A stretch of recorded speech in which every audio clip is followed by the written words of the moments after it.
বোঝা যাবে যে আপনার বিদ্যা কতটা আছে। তো বিদ্যা দদাতি বিনয়ম, বিনয়ম জাতি পাত্রতম, পাত্রতম ধনম আপনতি, ধনধর্ম তত সুখম। অর্থাৎ বিদ্যা বিনয় দান করে। বিনয় জাতি পাত্রতম, বিনয় কি করে? পাত্রের জাতি নিরূপণ করে। অর্থাৎ উত্তম প্রকৃতির হবে, মধ্যম প্রকৃতির হবে, না অধম প্রকৃতির হবে। এবং এই উত্তম, মধ্যম, অধম এই তিনটি প্রকৃতির মধ্যেও তার ভাগ থাকবে, কোন প্রকারের সে হবে। বিদ্যা দদাতি বিনয়ম, বিনয়ম জাতি পাত্রতম, জাতি অর্থাৎ ভাগ করা হচ্ছে।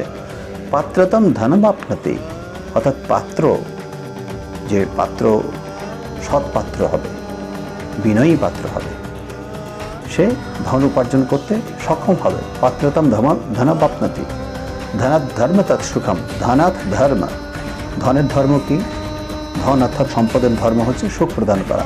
ধনাৎ ধর্ম তত সুখম, তো সুখ প্রাপ্ত করতে